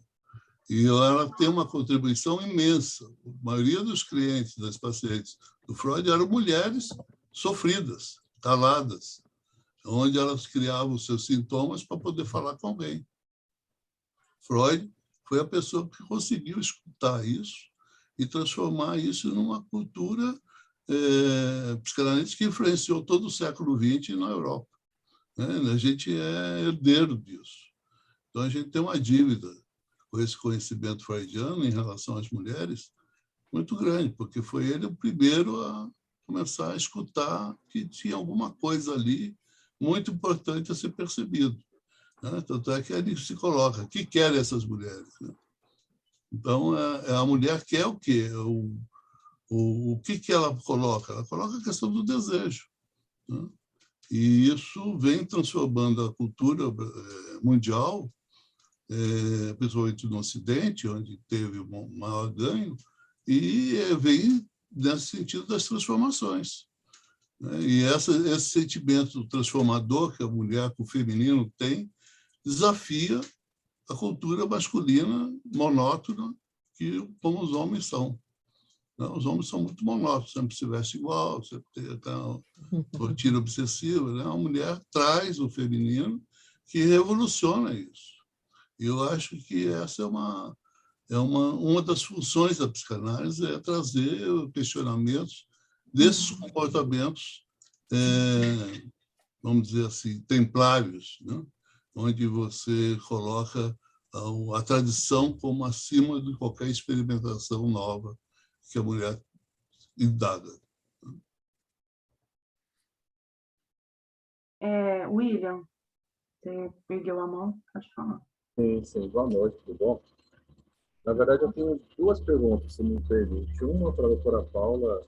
Eu queria saber, como você falou assim, que a intenção, né, não é necessariamente condenar, colocar na prisão todos os agressores, principalmente os que não vão para os casos de feminicídio, né, que deparam antes, ou são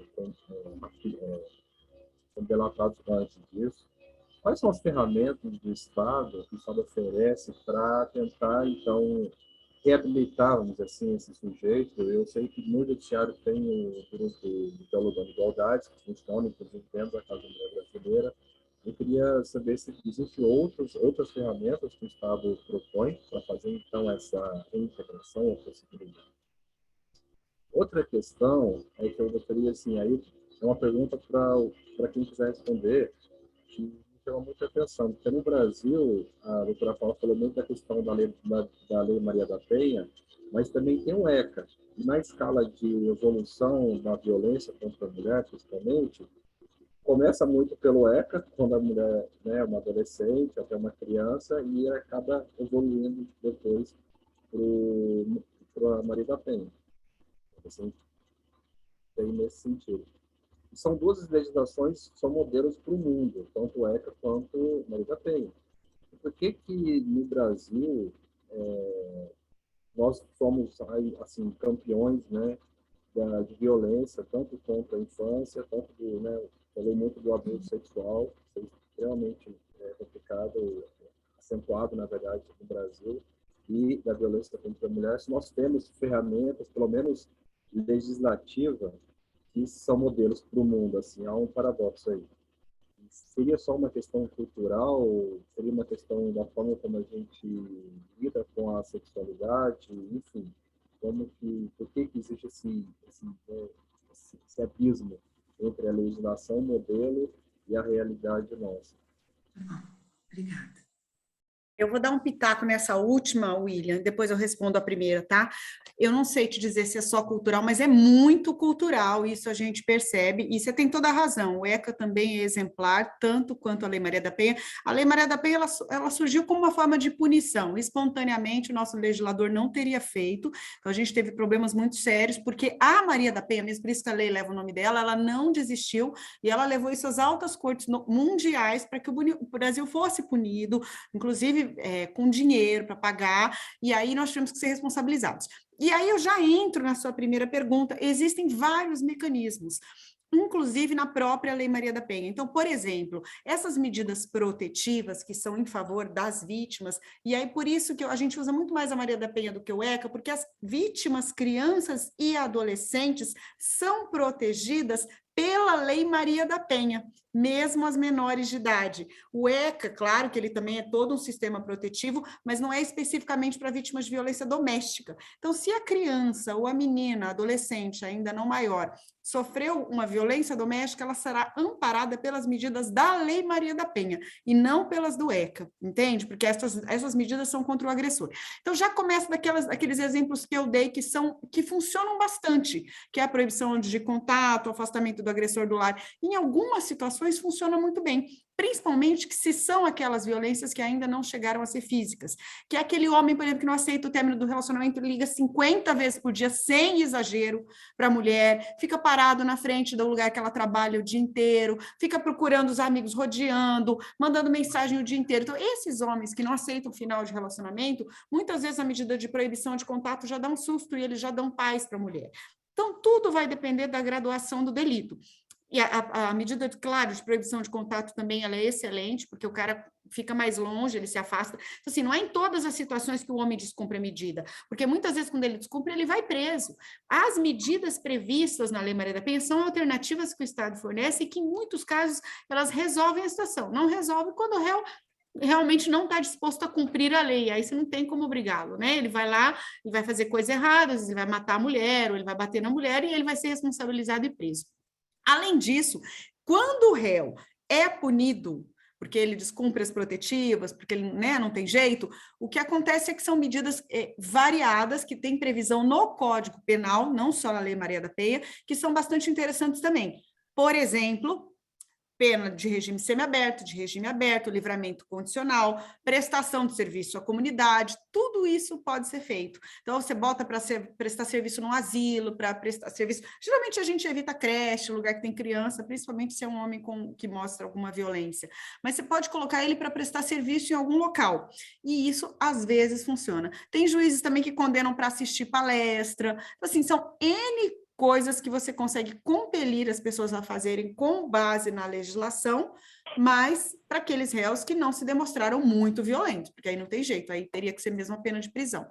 Não sei se eu consegui responder, mas acho que era mais ou menos isso, né? Sim, obrigado. De nada. Mas assim, desculpa, só uma questão. Tudo bem, encaminha lá para essas medidas e tal, ele vai cumprir, né? Mas existe algum, assim, fora o diálogo de igualdade, outras ferramentas que ele vai poder discutir sobre, né, poder ele entender o que ele fez, porque muitas vezes ele nem entende, ele nem sabe, ele não é natural, tipo, já estava ali, eu desci, né, a mão nela e tudo bem, é assim todo dia. Né? Muitas vezes ele chega lá acreditando que ele está certo, aí vem o problema da cultura machista, misógina que a gente vive. Então tem homem que chega a falar abertamente, não, ela é minha mulher, eu não aceito que ela faça isso, eu não aceito que ela trabalhe fora de casa, eu não aceito que ela use roupa curta, são coisas inacreditáveis que a gente escuta e que vem de uma cultura machista. Então, assim, a gente orienta, coloca para assistir palestra, pede para fazer acompanhamento psicológico, mas o homem precisa também estar aberto para essa situação. Tem homens que se abrem, tem homens que de jeito nenhum, nós é que estamos errados, a mulher é que está errada, e ele vai fazer outras vítimas. Aí vai muito da disposição dele em se abrir para o processo. Em alguns homens a gente consegue fazer um trabalho bastante bacana, em outros, infelizmente, não. Entendi, obrigado. Bom, gente, nós temos, infelizmente, um tempo que nos impede de seguir uma reflexão maior, então nós vamos atender aos pedidos das pessoas que pediram para perguntar. A Joelma levantou a mão primeiro, a gente já passa para os outros pedidos que foram feitos pelo chat. Por favor, Joelma, se você... Isso. Obrigada. O que eu tenho não necessariamente é uma pergunta, eu acho que é mais na ordem de uma reflexão. Uhum. Mas primeiro eu gostaria de parabenizar a Paula, né? Sou muito grata, né, pelo convite, por esse evento que o DAC está promovendo, tão bacana, né, em um momento tão oportuno. Ao Paulo Cabral, eu acho que tem sido uma discussão incrível. O que eu trago como uma reflexão aqui, que eu fiquei pensando, né, e que gira em torno da questão da culpa, né? Eu acho que a culpa ela pode ser vista e pensada de várias formas. Deixa eu ver se eu consigo articular um pouquinho do que eu tenho pensado, né? Eu estou aqui pensando na culpa enquanto o réu, né? O sujeito que é culpado de um determinado ato, tá? Eu acho que esse é o sujeito do direito, né? E eu estou aqui pensando, né, na culpa como algo que promove uma reparação. E diante daquilo que a gente vê que imprime uma violência a alguém, eu fico pensando na ausência da culpa, sabe? Eu acho que a culpa é um sentimento extremamente elaborado, em termos de amadurecimento pessoal, em termos psicanaliticamente falando, né? Então, eu fico pensando nos casos de repetição, né? Tanto da mulher, como a Paula estava colocando, né? Que ela sai de uma situação de uma violência doméstica com um determinado sujeito, ela parte para um segundo sujeito, e assim a coisa segue, como do homem que incorre repetidamente, né, em situações de violência, eu fico pensando na ausência da culpa, né? Talvez seja muito pretensioso a gente pensar numa origem, né, da violência. Eu acho que isso abarca uma discussão aqui para muito tempo, né, e com tempo até muito maior, né? Mas eu fico pensando que o sujeito da violência nem sempre é o sujeito da culpa. A culpa é um sentimento extremamente elaborado, né? Você precisa de uma capacidade de integração enorme para que você possa sentir culpa e fazer algo para reparar essa culpa. Então, eu fico pensando aonde a psicanálise pode intervir, né, em termos de origem disso, de falhas primitivas, né, no sentido de constituição, inclusive familiares, né, dentro da nossa atual contemporaneidade, onde a gente vê uma fragmentação enorme, né, em referências parentais, familiares, a própria função, né, da mulher, né, enquanto uma função extremamente constitutiva, né, do funcionamento psíquico inicial. Então, onde a psicanálise poderia interferir, né, se a gente pudesse pensar numa origem para isso? Fica aberto para a gente refletir um pouquinho. Eu gostaria de colocar alguma coisa aí. Eu acho que a culpa ela é primária do ser humano. O ódio é primário. O amor é secundário.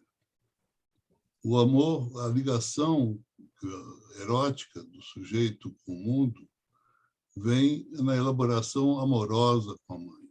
Uhum. O sujeito ele tem a culpa e o ódio no início.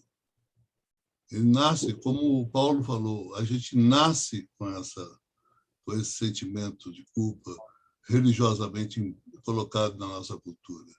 A nossa mãe traz isso. Essa questão da culpa, ela é inerente à condição humana. Como é que você vai lidar com a culpa? Se você vai reelaborar, fazer processo de reparação, se inserir na cultura através do amor, ou se você vai atuar e vai ser destrutivo e destruir seus impulsos ou o impulso da mãe, a gente vê muito isso no caso do borderline. Ele sente muito mais prazer, muito mais alívio em se cortar do que sentir a culpa. Ele se corta.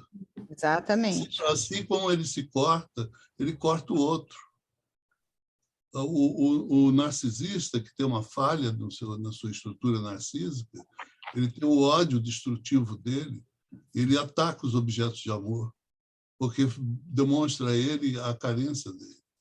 Então, o processo da culpa é um processo que Freud coloca no sentimento de culpa inconsciente como um fator da fantasia do criminoso, exatamente por causa dessa lesão narcísica, que o sujeito que entra em contato com a culpa, ou ele morre ou ele mata. A religião lida com isso. A religião tem Cristo morto e Cristo vivo. Então, essa questão da nossa cultura religiosa, arcaica, a gente vai ter que refazer isso.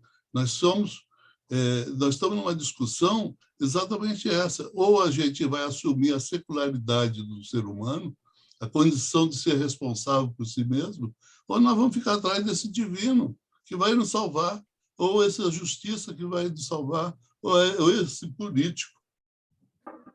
Então, a cultura brasileira ela tem essa marca. E nós tivemos uma marca maior ainda, que é a escravidão. Então, um ser humano que vê o outro sem nenhuma condição de existir por ele mesmo, isso a cultura europeia nunca teve. Isso é uma característica brasileira. O Brasil teve a família real aqui e o escravo aqui. O argentino matou tudo. O argentino não tem negro, por exemplo. Eles mataram todos os negros. Eles resolveram assim. Nós não. Nós trabalhamos a cultura brasileira da negociação. Nós sempre trabalhamos essa condição de negociação. Então, o escravo brasileiro, a condição da revolta do escravo, é uma condição que nós precisamos lidar com isso e elaborar melhor isso. As formas que a gente tem é impressionante, só aumenta a violência. A violência doméstica no Brasil só aumentou, mesmo depois da lei da Maria da Penha. Ele não conseguiu resolver. Resolveu denunciar. Nós estamos denunciando, nós estamos trabalhando melhor com essa questão, a gente está vendo melhor a situação, mas a resolução disso não houve. Pelo contrário, a criminalidade aumentou e a violência continua. A violência contra as crianças, contra os adolescentes. Esses dias saiu no jornal uma escola em que a criança denunciou a professora. Outro dia teve um garoto que deu uns tiros da escola aqui em Campo Grande, pegou a arma do pai e levou. Quer dizer, esse cotidiano da violência, a gente está crescido muito. A gente está discutindo, mas a gente tem que pensar em alguma forma de diminuir isso, pelo menos. A mortalidade infantil a gente conseguiu. No Brasil, nos últimos 30 anos, vem melhorando os índices, a não ser nesses últimos tempos, mas vem melhorando o índice da mortalidade infantil. Houve uma qualificação da educação, houve uma qualificação da alimentação, mas essa questão da violência doméstica, a gente não conseguiu diminuir, não. Então, esses métodos que a gente tem, eles são muito bons, não sou contra, mas eles são ainda ineficientes. Uhum. Bom, a Jamile também tinha pedido para falar, né, Jamile? Oi, Maristela, tudo bem? Oi, tudo bom, Jamile? Tudo. Eu estou pensando aqui, foi muito pertinente a fala dos três, sabe? E aí me veio várias questões na cabeça, né? Começando pela Terezinha, né? Da questão da guerra, né? E aí a doutora Paula falou de cura. E aí eu atendo família no consultório, né? Agora eu estou atendendo bastante família, né? Mulheres, violência, principalmente vítimas de violência, principalmente psicológica, né? E aí o contexto todo que o doutor Paulo Cabral trouxe, né? Junto com o que o Paulo Baixa falou também, né? Cultural, né? Que o William também tocou nesse assunto. E aí eu vejo uma questão da transgeracionalidade, né? E aí eu fico pensando, será que tem luz no fim do túnel para a psicanálise também, sabe? Existe uma cura para essa questão da agressividade? Não sei, são coisas que mexem muito comigo no dia a dia, né? Que eu vejo, assim, casais, o cara com um perfil totalmente... A gente está estudando agora narcisismo também na formação, sabe? Transtorno de personalidade narcísica. E, assim, caras muito narcísicos, muito manipuladores, sabe? E as mulheres muito vítimas mesmo, sabe? Umas relações muito disfuncionais, assim. Então, eu fico pensando em tudo isso, sabe? E aí, os filhos são pessoas abastadas, e os filhos são vítimas também desses pais, sabe? E as mulheres ficam muito de mãos atadas, impotentes, né? Então, como que a gente trata? Chegando isso no nosso consultório também, sabe? Às vezes o jurídico não oferece, né? Eu tenho pacientes que estão indo para a questão jurídica e o jurídico também não dá uma assistência tão boa, assim, sei lá, não acolhem tanto como deveria, né? Então fica meio que para onde que vai, não tem para onde ir, sabe? Não sei, foram as coisas que me remeteram. Obrigada. Vocês querem comentar? Paulo e Paulo? Olha, eu vou falar uma coisa que é a seguinte, a gente fala cultural, essa violência, ela foi durante séculos naturalizada. Eu vou contar um fato para vocês terem uma medida da loucura que é isso. Meu avô paterno faleceu em 65. E quando ele morreu, ainda o velório era em casa, e ele, desde que tinha vindo de Portugal, estava no Bexiga, morou toda a vida lá, os filhos nasceram lá. Enfim, o bairro inteiro foi no velório dele, no enterro, aquela coisa. E uma das loas que se fazia ao defunto era o fato dele nunca ter erguido um dedo para minha avó. Lá no Bexiga, um bairro proletário, as casas pequenas, umas juntas das outras, então tudo era comunitário, tudo era coletivo, você, ainda que não quisesse, sabia da vida alheia porque não havia parede suficiente para isolar e garantir privacidade. E então, por que se louvava o fato de ele nunca ter encostado um dedo na minha avó? Porque o padrão no bairro era de as mulheres tomarem porrada. Era esse o padrão. E isso tem o quê? 50 e poucos anos. Então, e de lá para cá, pouca coisa mudou. Talvez tenha se procurado evitar a exposição ao máximo, etc. Mas essas matrizes de violência estão na desigualdade das relações. Quando você tem relações assimétricas, quando a dominação acontece não só contra a mulher, mas contra o pobre, contra o negro e o índio. Quer dizer, você tem um padrão dominante que é o homem branco, rico, e você tem os outros. E todos os outros sofrem alguma forma de violência, seja pela discriminação, seja pelo desprezo, seja pelas diferentes formas pelas quais o preconceito opera. Logo, é muito complexo você querer isolar um evento e buscar uma solução fora de uma solução maior.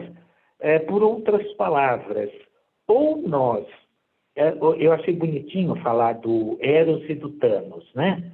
Então, nós temos a possibilidade de um projeto político tendente ao Eros e temos a possibilidade de um projeto político tendente ao Thanos. E aí nós temos que nos posicionar. Não dá para você ficar alheio, indiferente e supor que vá se conseguir qualquer solução fora do espectro político. Porque hoje a gente tem uma crise de representatividade, os partidos políticos não dizem propriamente nada, etc, etc, etc. De todo modo, com todos esses vieses, com todas essas dificuldades, fora da política não há conserto, não há possibilidade de negociação. Fora da política, você não tem saída.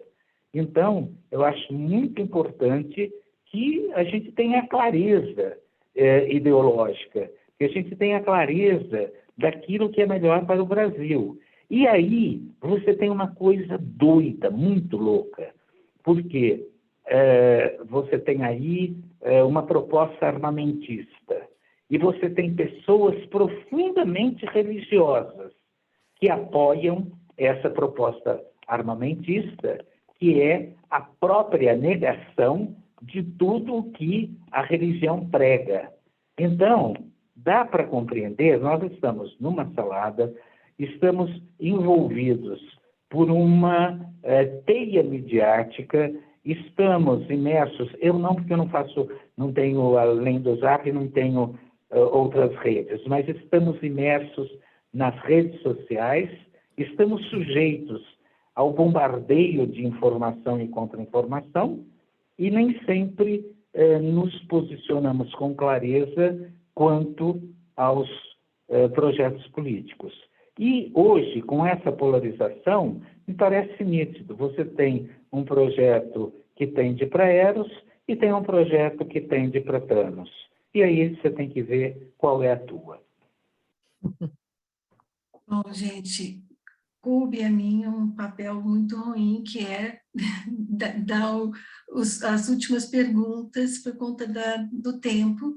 Eu vou direcionar essas perguntas para você, Paula, porque as duas foram direcionadas para você, e comentar, a partir do que foi dito, que realmente não é só a justiça que não resolve essa questão, Paula. Eu acho que é um fenômeno realmente da agressão é multifatorial e vai ter que ser uma intervenção disciplinar, né? Olha como vai ampliando entre outras áreas a política, não só a justiça, a filosofia, né? Então, as duas perguntas para você são: como são tratados tanto os agressores, a pergunta da Denise, tá? Como são tratados tanto os agressores quanto as vítimas? Um órgão, algum programa que faça de uma forma mais profunda essa intervenção, e porque acontece da mulher denunciar várias vezes o descumprimento da ordem judicial e a prisão do autor não é decretada. Se é possível isso ser respondido em pouco tempo. Deise, só antes da doutora Paula responder, eu só queria acrescentar também uma questão, quando o doutor Paulo Cabral fala dessa confusão até de conceitos, algo assim que me parece até uma confusão de conceitos, uma coisa que me chama muita atenção, doutora Paula, é assim, até a identificação de uma agressão, às vezes, né? Às vezes você está conversando e a pessoa fala assim, não, você fala, mas esse relacionamento me parece agressivo, né? Parece que você está... Não, mas não me bate, né? E eu achei muito interessante que no começo da sua fala, você traz, né? Ninguém chega batendo, né? Antes de bater, né? Tem outras formas de agressão e que elas vão numa crescente, né? Então, quando o Dr. Paulo fala sobre essa confusão até do excesso de informação e que de alguma forma desinforma, até me parece mesmo uma questão da educação cultural, né? O que é, onde começa, como que é essa, né? Só para acrescentar. Maristela, exatamente na linha do que você falou, nós usamos assim, são só conceitos distintos com o mesmo significado. Então, quando você fala numa crescente, a gente sempre fala numa escalada, mas é a mesma coisa. Começa sempre na agressão verbal, na agressão psicológica, na agressão moral, de regra é isso, ninguém chega batendo, e aí vai escalando para agressão física, e é muito normal recuar, tá? Por isso que nós chamamos de ciclo da violência. Ele bate, ele agride, e aí ele chora, pede desculpa, fala que a culpa foi do álcool, fala que ele estava fora de si, que ele estava muito ciumado, que ele a ama, que ele ama aquela família, isso é o que elas nos relatam. E elas nos relatam, assim, com muito sofrimento, elas choram na audiência. E o que é mais triste que eu tenho para dizer para vocês, e aí já vai com a outra pergunta que a Deise trouxe, que é muito interessante, por que é que, apesar de vários descumprimentos, tem homens que não são presos? Porque muitas vezes elas mesmas não querem que eles sejam presos. Então, o que acontece? A gente vê isso acontece com muita frequência nas audiências de violência. Esses dias eu estava substituindo violência doméstica, gente, dá vontade de ir na casa conversar com a mulher, sabe? Porque, assim, é absurdas as desculpas que elas começam a dar quando elas não querem que o homem seja preso. Então, assim, ele descumpriu 2, ele descumpriu 3 vezes. Aí ela fala, não, mas é que aquele dia também eu perturbei muito, aquele dia eu incomodei muito, e elas chamam para ela, às vezes, a responsabilidade. A criança estava dando muito trabalho, ele também estava desempregado, estava difícil. E aí começam a assumir a responsabilidade pelo comportamento agressivo daquele homem. O máximo que a gente consegue fazer, porque é o limite que o direito nos dá, é orientar essa pessoa a procurar, vá à Casa da Mulher Brasileira, tem psicólogo lá, procure um tratamento pela rede pública que é oferecido para quem não tem condição de pagar. A gente sempre fala dos convênios com o CDB, com as faculdades. O que a gente pode fazer é orientar essa pessoa a procurar um atendimento. Mas nós não podemos oferecer esse atendimento, entende? Então, o que a gente oferece, às vezes, é um estudo social na casa, mas é um estudo, gente, que vai nos trazer os elementos para mostrar se aquelas crianças estão em risco, se vai precisar abrigar quando a mulher é vítima de agressão e continua com aquele homem. Porque se a mulher passa por reiteradas agressões e ela continua com ele, não há nada que nós consigamos fazer. Sabe aquele ditado em briga de marido e mulher, ninguém mete a colher? Hoje a gente mete a colher, a gente até tira o homem de lá, prende esse homem, mas se ela volta e fala, eu não quero mais a medida, e ela retira a medida protetiva, nós não temos mais o que fazer, a gente também tem os nossos limites.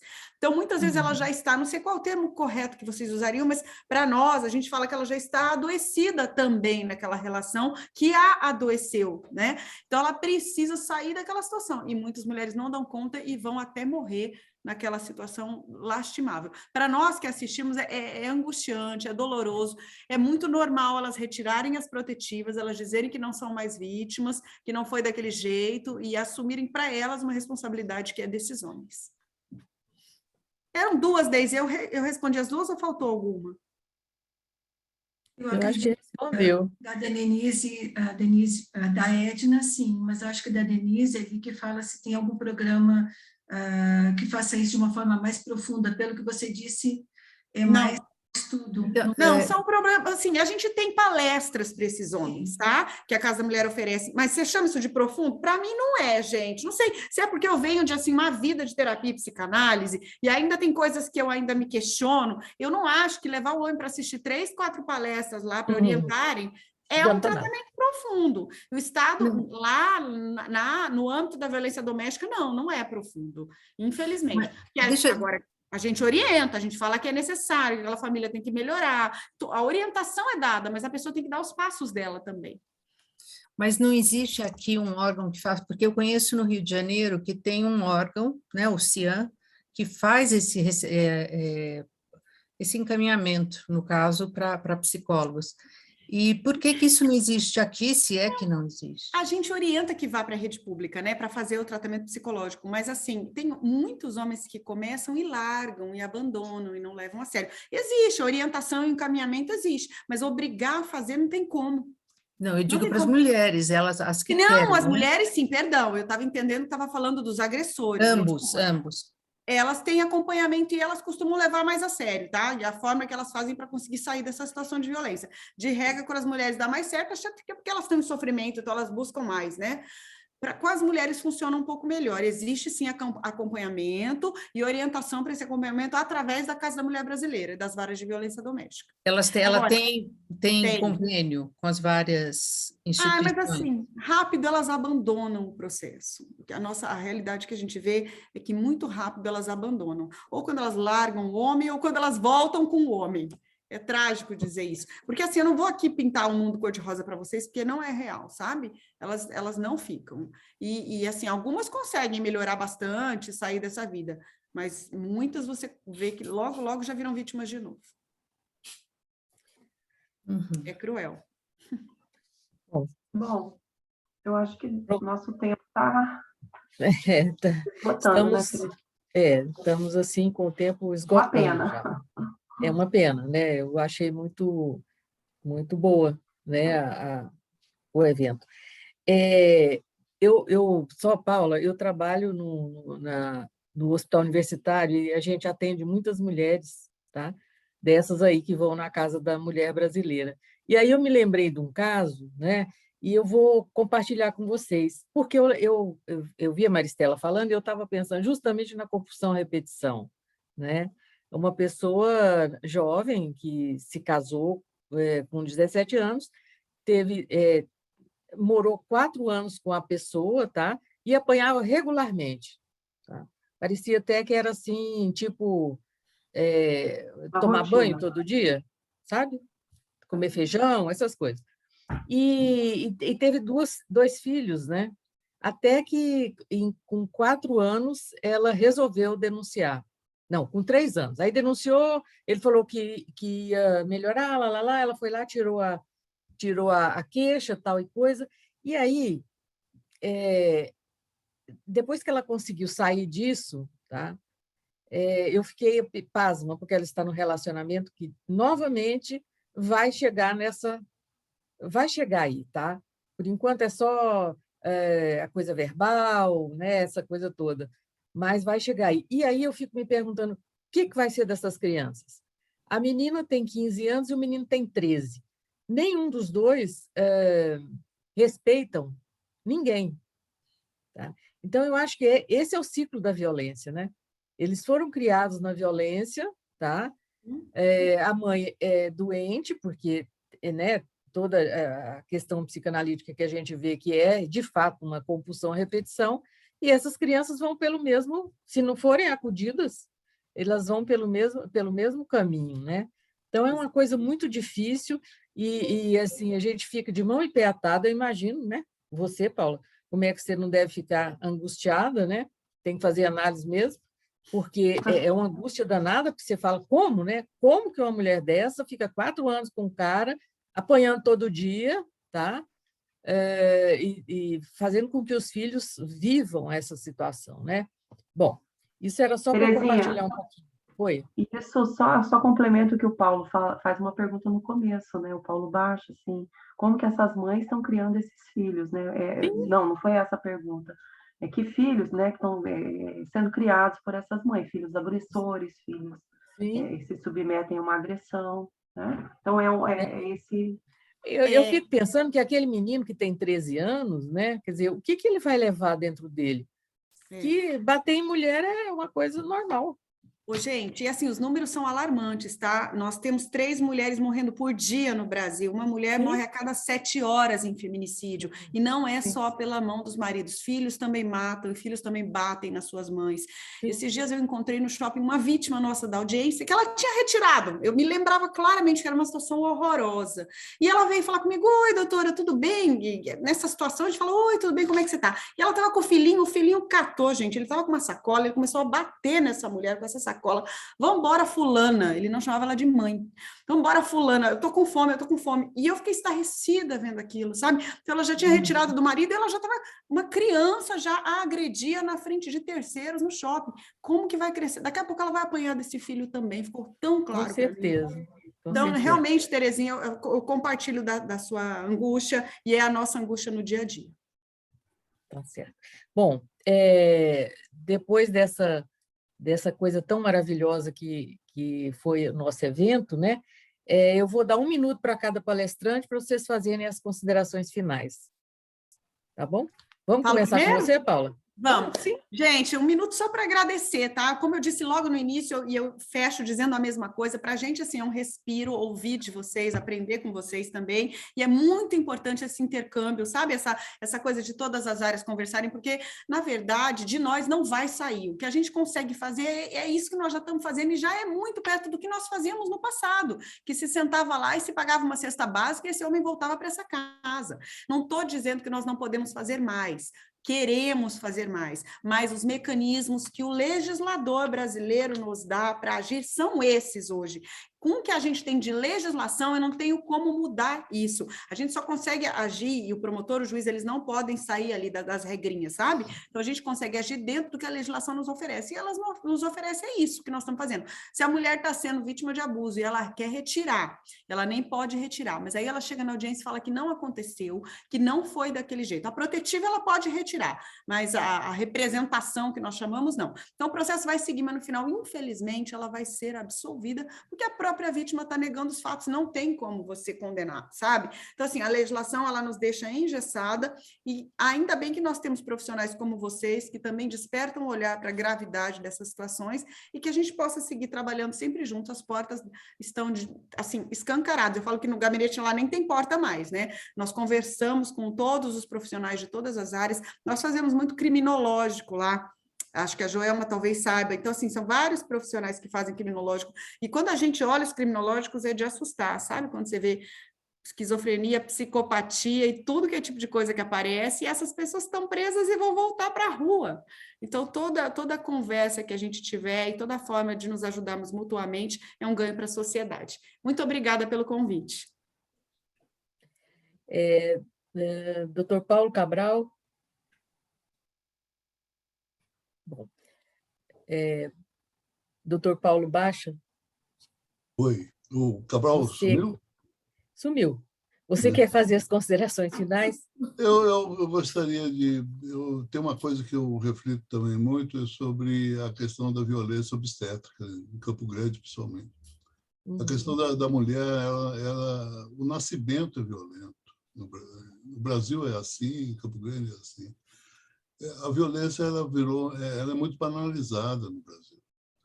Então, essa coisa da culpa que a Joelma coloca, que a pessoa não tem capacidade de sentir a culpa, pois ela não tem nem a capacidade de perceber porque se sentisse a culpa, ela suicidaria. Então, é um mecanismo de defesa muito forte em relação ao sentimento de culpa. A questão da violência obstétrica em Campo Grande é um negócio incrível. Como é que as pessoas nascem aqui? Como é que são feitos os partos?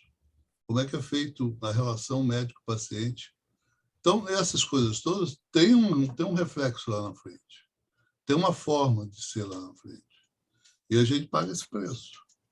Eu acho que precisamos rever muitas coisas. Não é a coisa parte da justiça, mas a problemática da violência doméstica é muito complexa no Brasil. Enquanto que a violência, por exemplo, americana é externa, né, contra outros povos e contra os outros, né, no Brasil é contra a gente mesmo. E isso é uma coisa, é questão de saúde pública mesmo. Eu acho que ainda a gente vai enfrentar essa situação. Ainda não estamos se enfrentando. Obrigado pela participação. Eu agradeço muito a Paula e o Paulo pela disponibilidade de vir aqui. Eu acho que a gente tem um trabalho muito grande pela frente. Bom, doutor Paulo Cabral, eu acho que ele deve ter saído um pouco. Bom, ele estava com problema com a conexão dele, né, Felizinho? Eu acho. Bom, então, em nome do DAC, da SPMS, eu gostaria de agradecer aos nossos palestrantes pela gentileza de atender o nosso convite, né? Agradecer também à equipe do DACC, né, a Maristela, né, a Deise e a Ana Cristina, que se empenharam para que tudo saísse a contento, tá? Agradecer às secretárias que colaboraram conosco, que é a Elisandra, nossa secretária da SPMS, a Elisandra Monelli, tá? E agradecer também a ajuda valiosa da Annelise, né, que é nossa diretora administrativa da SPMS. E, por fim, muito obrigado por vocês que estiveram conosco essa noite, tá? Eu espero que em outra oportunidade a gente possa novamente abrir as nossas janelas para a gente poder discutir. E agora eu gostaria que vocês abrissem os microfones para a gente poder aplaudir os palestrantes. Ok? Vamos abrir? Obrigada, gente. Muito obrigada e boa noite. Obrigada. Obrigada, boa noite. Boa noite. Obrigada. Obrigado. Muito bom te ver, Paulinha.